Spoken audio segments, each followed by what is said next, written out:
Buenas noches, bienvenidos a este ciclo que hemos dado en llamar De Acá No Más, donde pretendemos juntarnos con los amigos, con la gente del pueblo, como a mí me gusta llamar a esta ciudad, mi ciudad, para hablar de cuestiones cotidianas y algunas no tanto, sin ser pretenciosos. Pretendemos llegar a cuestiones profundas que nos identifican como moradores de esta comunidad.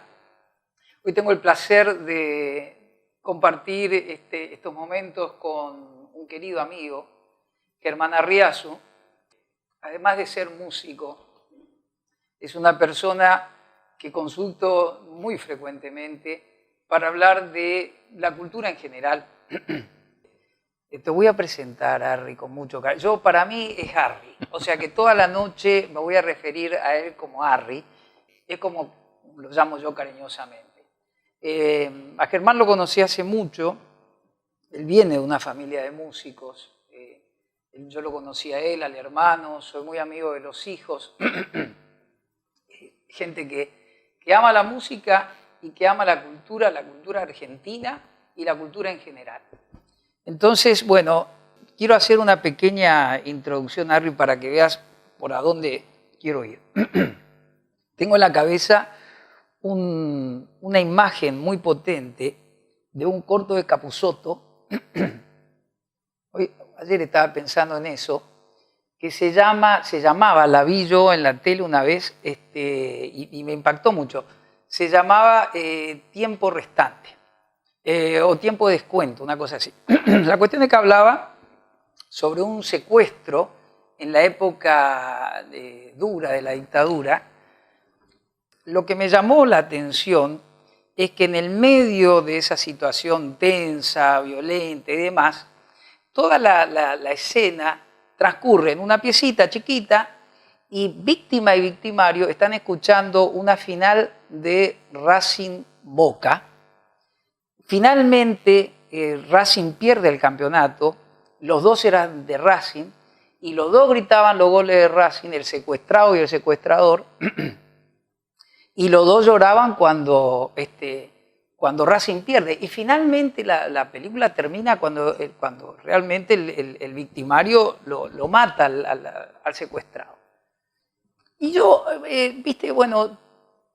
el cine y las imágenes tienen esas cosas, ¿no? de plantear estas contradicciones. Y en una película, también en otra película que hablaba sobre la dictadura, también recuerdo de gente encarcelada gritando con los carceleros los goles del Mundial 78. Bueno, es una forma brutal por ahí, pero muy interesante de graficar esto que entre tanta diferencia, tantas divisiones nos une como comunidad, como es la cultura, ¿no? Hay un punto de unión siempre. Viste, en medio de esta situación tan brutal como la que te comento, había un punto en común, que son los usos, costumbres, eso que siempre Lo que hablamos. igualmente, no, para mí, eso ya depende del criterio, ¿no? Para mí no salva la situación, de todos modos, ¿no? Obviamente. Claro, pero sí, lo que resaltamos es el punto ese de encuentro, esa inflexión, el punto de ese abrevadero donde... Bueno, a mí, vos viste que yo, o sea, siempre tuve esa inquietud de ver a la cultura, de ver a este espacio en común que tenemos como comunidad, como un vínculo, como un nexo, y por eso la importancia en proteger este tipo de manifestación popular, por llamarlo de alguna manera. Por eso, bueno, en las cosas que he hecho yo, siempre he tratado de rescatar esas cosas que son muy difíciles de construir y que por otro lado son muy fáciles de destruir, ¿no? Como los espacios comunes, los mitos, en fin. ¿Qué opinas al respecto? Ahora, ¿qué visión tenés de esto? Primero te agradezco, Hugo, por invitarme a compartir este momento de charla amena con vos. Un placer, amigo. Y desde el momento que me dijiste para venir, pensé que era algo que para disfrutar realmente, ¿no? Como cada charla que tenemos, siempre. Reírnos de nosotros mismos. Tal cual. Sí, eso que vos estás diciendo es la cultura en general, ¿no? Lo que nos une, lo que nos enlaza en algún momento, lo que rompe las diferencias, ¿no? Lo que nos hace uno, lo que nos hace parte de una aldea, que no hay política, no hay un partido, un sector político, una fracción dictadora, no hay nada que termine destruyéndolo, porque qué sé yo, Hitler era amante de Wagner. ¿Viste?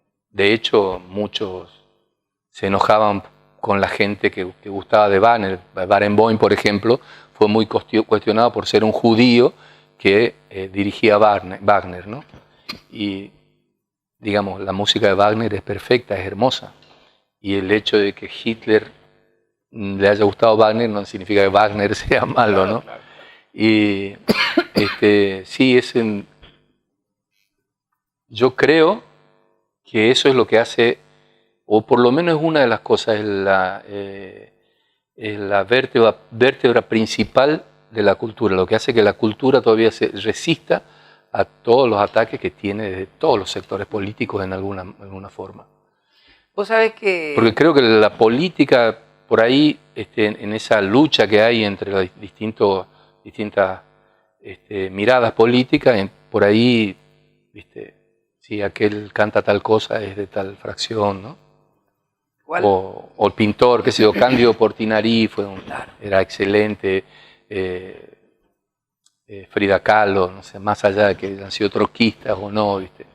Sí, digamos, terminan siendo finalmente anécdota, pues yo te digo la verdad, a mí no me interesa cuál era la ideología de Bach, que es claro. decir, finalmente lo que perdura y lo que debiera unirnos es la obra. Y por eso viste que siempre hubo una especie de dilema si el arte o el artista debía involucrarse ideológicamente con algún tipo de corriente o debería permanecer aséptico, más allá de que uno obviamente tiene su claro. forma de pensar, de ver la vida, su ideología y demás. Sí, yo creo que el artista puede involucrarse ideológicamente, debe involucrarse ideológicamente con lo que crea, con lo que sienta en su ideología. Lo que no sé si está bueno involucrar el arte tanto, ¿no? O sea, separarlo. Creo que hay que separar. Creo que sería una buena medida. Es muy difícil. Pero que no sea un infeccioso.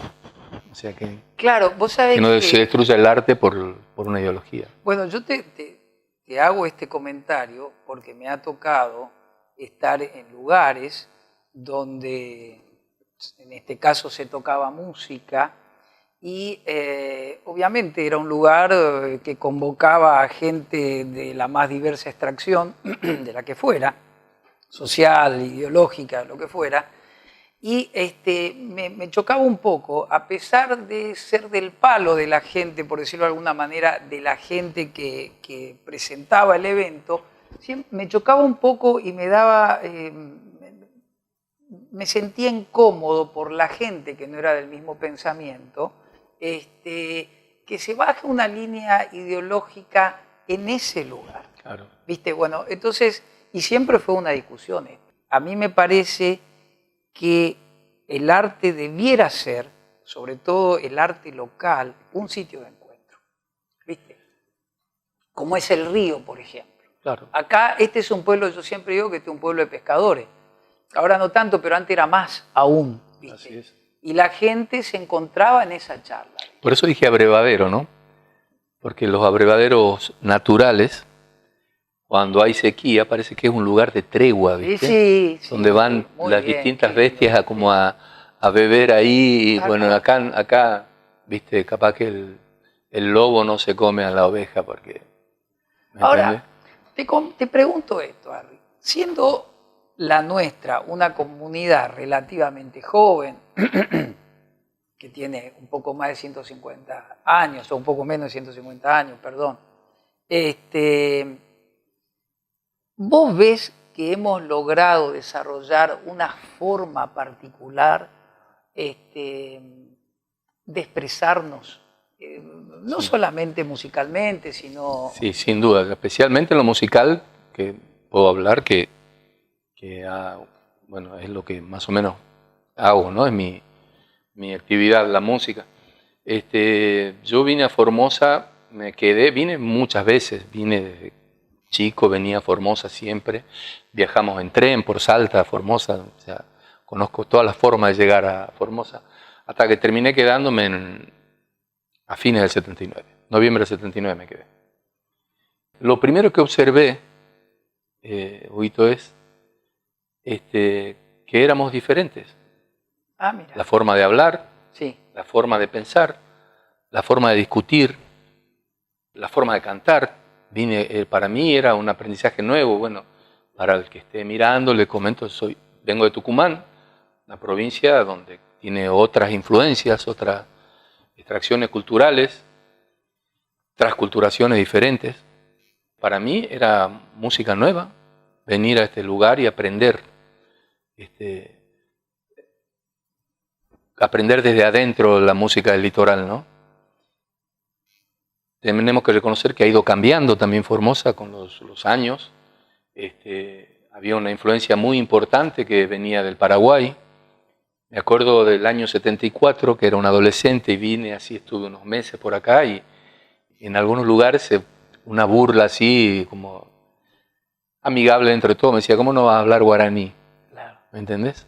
O sea, hablar guaraní formaba parte de esta cultura, ¿sí? Y de hecho el acento con el que se habla acá es un acento que abraza a una gran parte de Latinoamérica, que es no solo Paraguay, ¿no? Hasta Río de Janeiro. Si vos le sacás el idioma y lo pones en castellano, el acento es muy parecido, la frase, la toponimia, es todo muy parecido.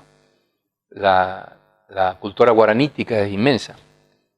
Y creo que Formosa estaba influida bastante por esa cultura, ¿no?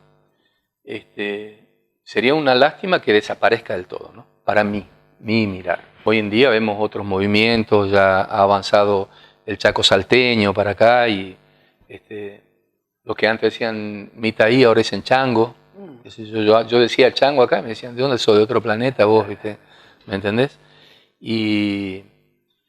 Pero creo que esa fue la identidad que yo vi en Formosa. Cuando llegué pude percibir eso, a lo que le llamamos identidad, ¿no es cierto?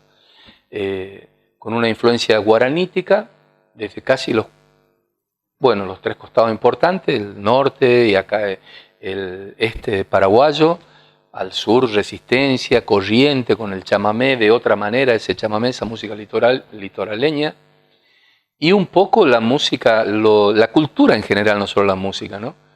Del oeste que venía de Salta por el ferrocarril, venía en tren, ¿cierto? Las rutas se ampliaron, la llegada es más fácil, la cultura se traslada más rápidamente y puede influenciar en nuestra aldea. Yo me siento parte de esta aldea o pueblo, como vos lo llamaste tan felizmente, puede influenciar más rápidamente.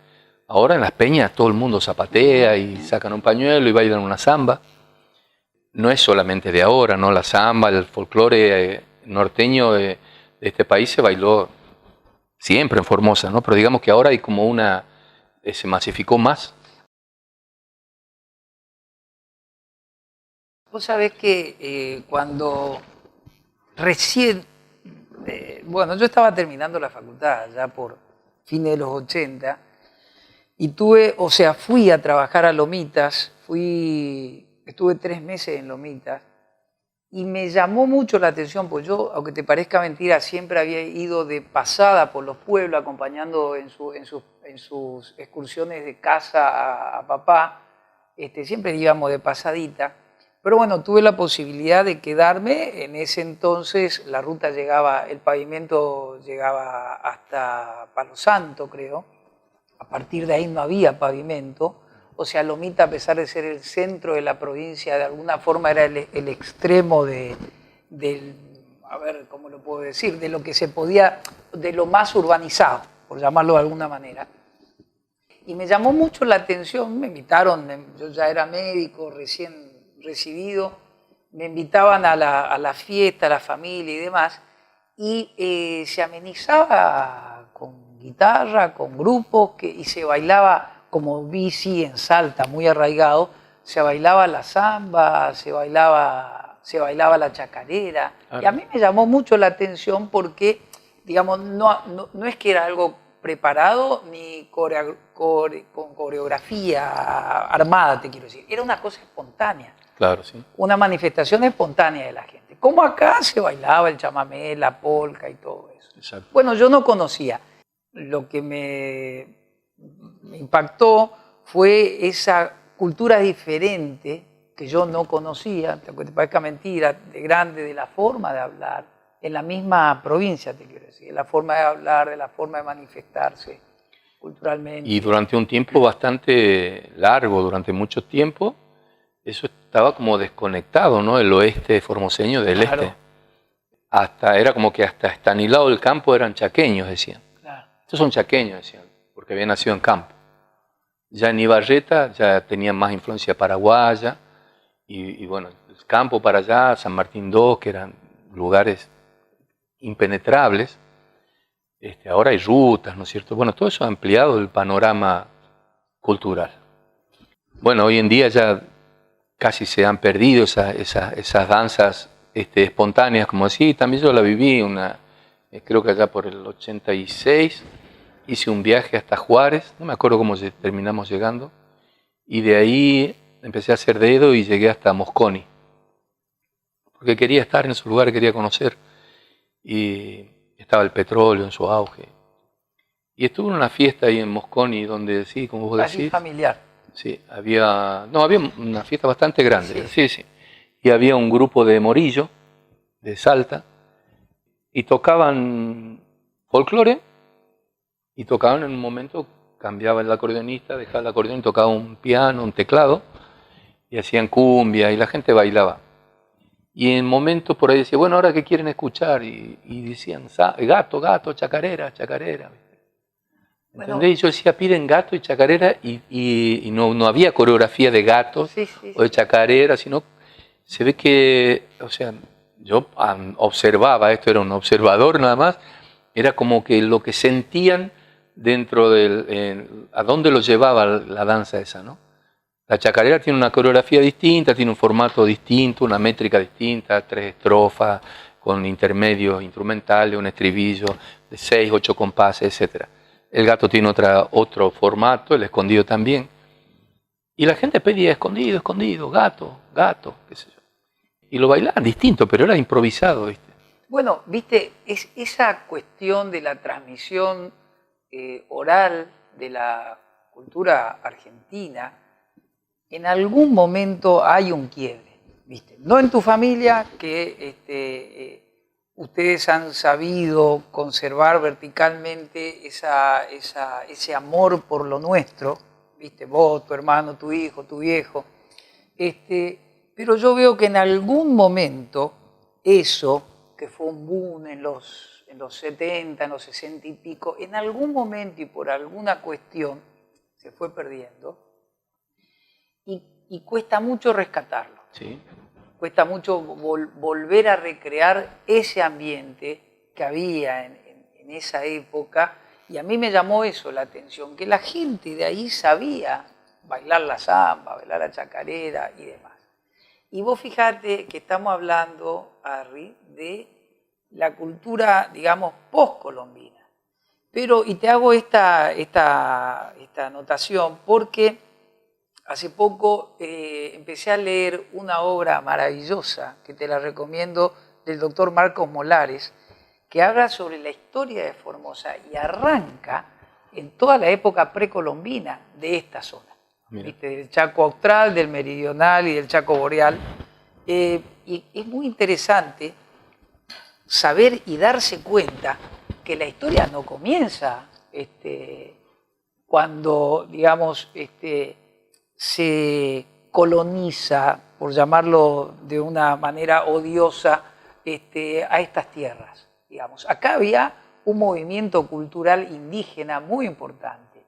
Lo que te quiero preguntar, ¿vos sentís que eso de alguna manera influyó o fue una cosa que fue relegada y fue olvidada? ¿Influyó en lo que hoy podemos escuchar de lo que hace la gente que hace música y cultura en general? Mirá, yo tengo una mirada sobre eso que no sé si se compadece con todo, con lo que piensa por ahí la mayoría. Yo creo que la cultura aborigen ha sido como separada siempre, ¿no? De hecho, había una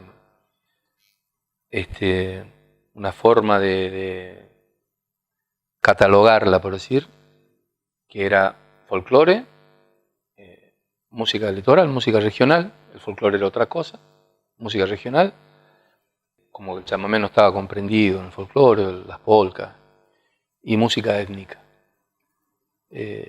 Teníamos un festival de Cosquín que si vos cantabas un locomeo o una cosa así, decían, no, eso es música étnica. No era folclore. No es folclore. Estamos hablando de años atrás. Y creo que, bueno, eso por ahí fue relegando, ¿no? Que en el sur, por ejemplo, tiene un gran rescate por parte de Hugo Jiménez Agüero y los Verbel, que hicieron ciertos rescates de un poco de lo étnico, ¿no? Pero sí, lo que sería aborigen, étnico, por llamarlo de alguna forma, creo que estuvo separado siempre, y no fue cuestión de ellos. Y hoy en día tenemos formaciones de amigos Gucci, por ejemplo, que tienen grupos folclóricos. Tengo un amigo, Benja Galeano, que es tremendo guitarrista, impresión, pero toca folclore, Claro. no toca música étnica, ¿no? Mi amigo David Moreno, de Juárez, también falleció, me enteré hace poquito que había fallecido. Un gran músico, tenía un conjunto Raíces Americanas. Hizo un gran trabajo ese muchacho en Juárez, tiene la Biblia traducida al Wichí.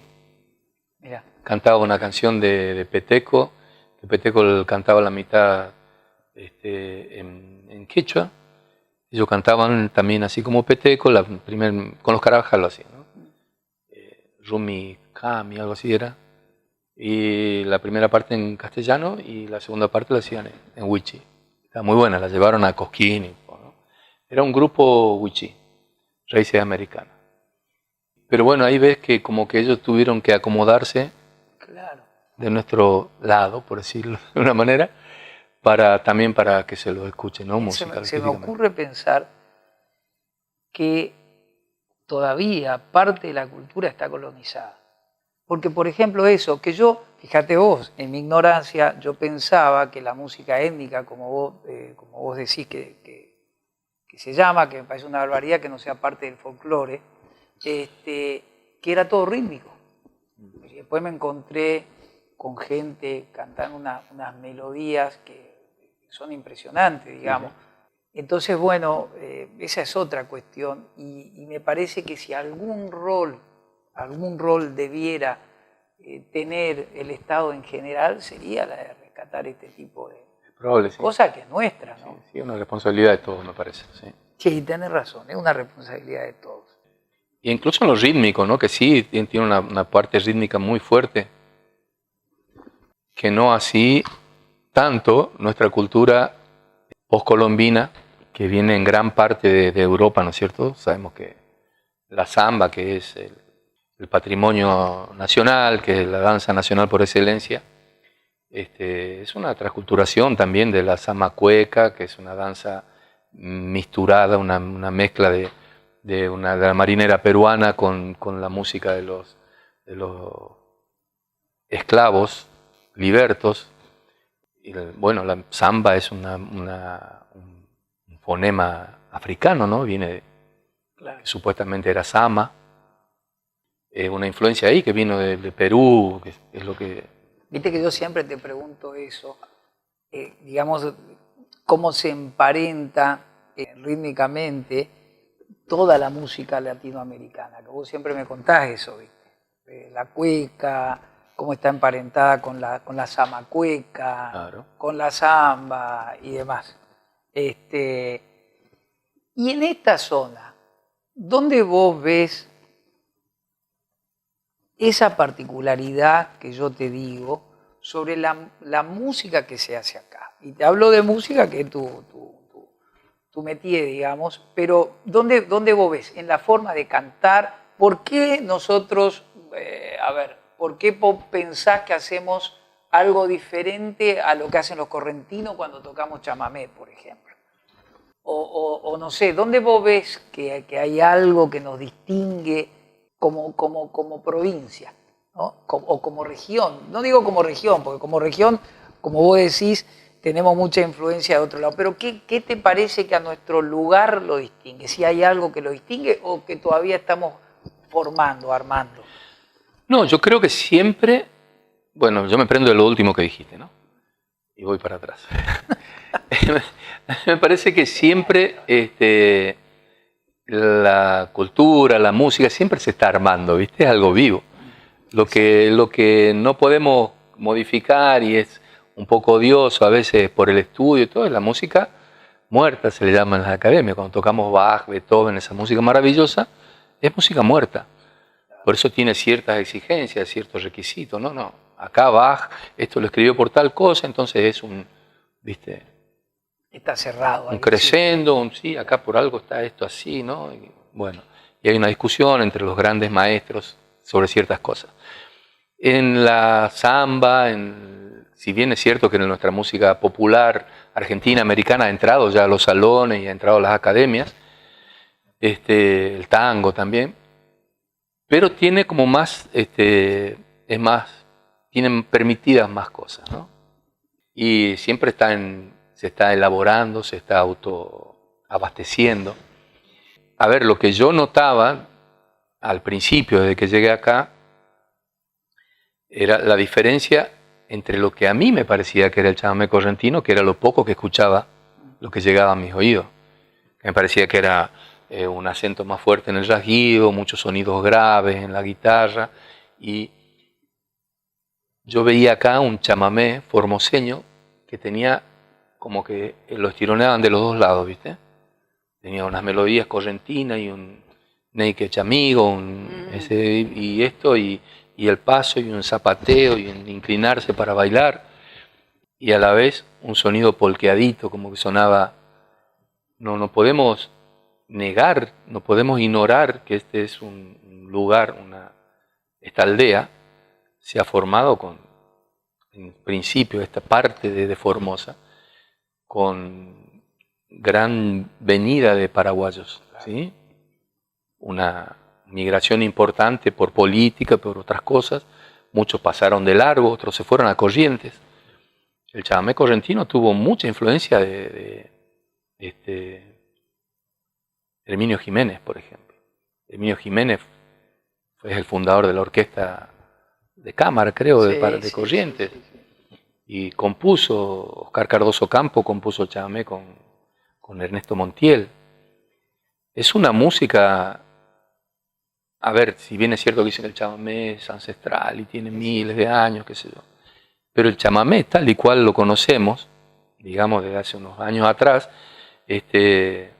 50 años, casi conocemos a todos los autores y los ejecutores del chamamé.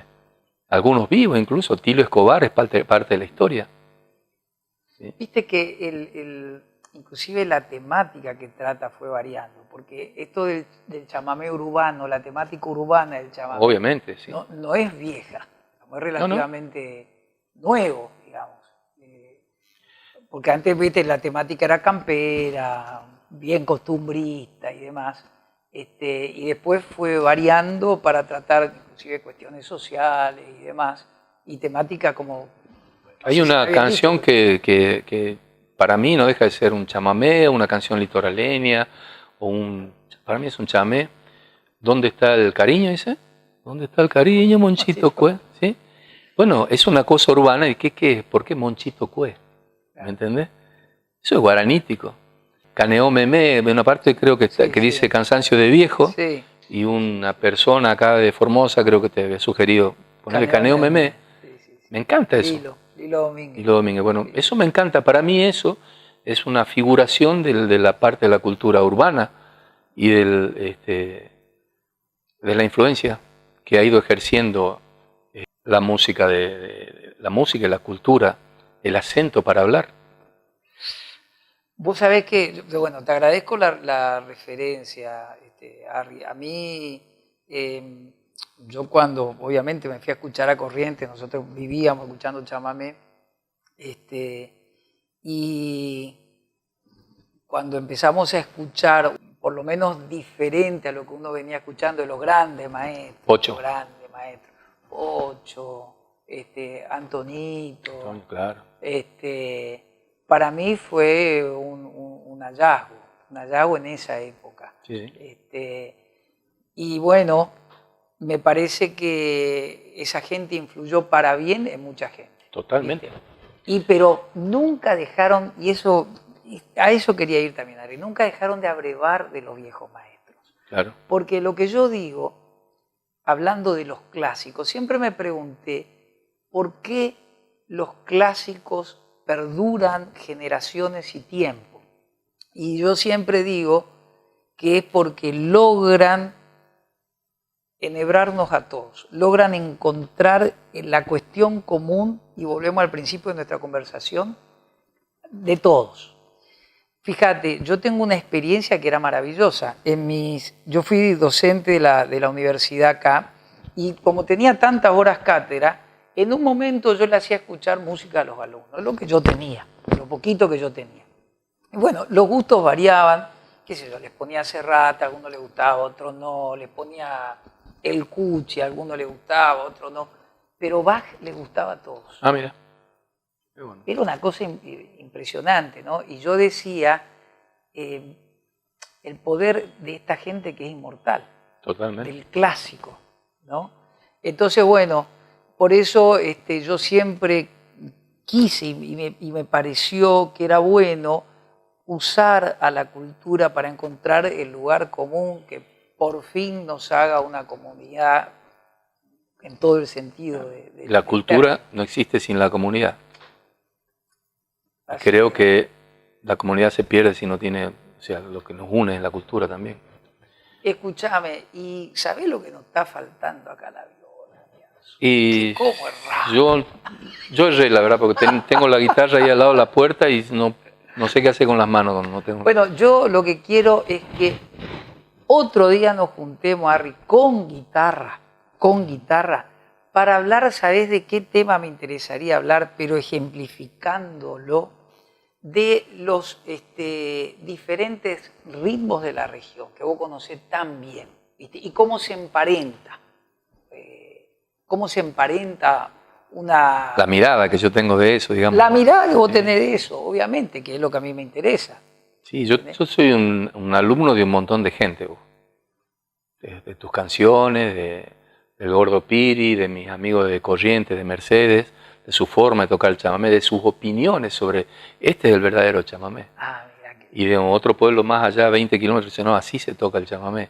Así que imagínate, nosotros estamos a 500 kilómetros, toda esa gente de Burucuyá, de esos lugares donde así se toca, ¿viste? Pues, Harry, yo te digo, siempre me emocionó la pasión y la perseverancia en la estética que vos defendés, en una forma de hacer las cosas, de decir las cosas. Yo me acuerdo la primera vez que te escuché, estaba vos con el pelo, tío Carlos, ¿te acordás? La plaza, que yo recién estaba estrenando una guitarra que te traje para que vos la toques, mira, hace tantos años, y quiero rescatar también la figura de tu hermano, sí, de Pelusa, que era... Yo digo que él era un artista en toda la dimensión del término, porque sin duda. Yo lo vi haciendo cosas maravillosas con la guitarra, con la música, pero además animando. Él como ¿cómo se llamaba antes? ¿Te acordás? Lo que hacía Oscar Aleman, que showman, performer, como le decían los yanquis. Eso, sí, hermano, hacía. Era un tipo, un artista integral. Sí, sí. ¿Viste? Así que bueno, te quiero agradecer, amigo, a vos, a tu aporte, al aporte de tu familia. Tus hijos están haciendo cosas maravillosas. Bueno, los dos, ¿no? Matías es hoy en día un artista internacional. Uno de los hijos de Germán, que la mayoría son músicos, le gusta la música. Y Germancito es un erudito. el hijo de él es un erudito con el que es una maravilla también sentarse a hablar, ojalá que algún día lo podamos traer. Así que bueno, amigo, te agradezco infinitamente estos momentos, esta charla, que son las charlas que tenemos de cuando en cuando nos juntamos. Sí, el agradecido soy yo, de haber traído acá las conversaciones que tenemos siempre. Bueno, los dos están tocando juntos ahora. Germán y Matías están tocando, están armando cosas, y por ahí me mandan unas grabaciones tremendas. Mira. Germán tocó con su trío, tiene un trío de cámara. Sí, sí. Y tocó para un festival que tiene 60 ediciones, ya este septiembre musical de Tucumán, que cortaban, hasta el año pasado se cortaba la Plaza Independencia, el escritorio estaba en la vereda de la Casa de Gobierno, un festival maravilloso. Y bueno, ahora se hizo, estuvieron contratados ellos y se hizo vía internet. ¿Vos tenés alguna influencia sobre tu hijo? Te digo porque quiero que le hable al más chico, que le pasé una letra hace 4 meses y me dijo que sin falta, pasada la pandemia, le ponía melodía. Así que por favor, si podés influir ahí, te voy a agradecer. Bueno, si no lo castigo. Creo que ellos me influyen a mí, ellos tienen influencia sobre mí. Bueno, papá, y por último, ¿vos qué estás haciendo, Ari, en este momento? Y ahora en la pandemia, tocando mucho la guitarra, estoy aprendiendo por fin, me parece, cantando también. Mira que insistí. Insisto, y algún día voy a tocar. Hermano querido. Un gustazo estar igualmente, con vos, muchas gracias. Y con la gente que nos vea. Buenas noches, muchísimas gracias y bueno, hasta un nuevo encuentro.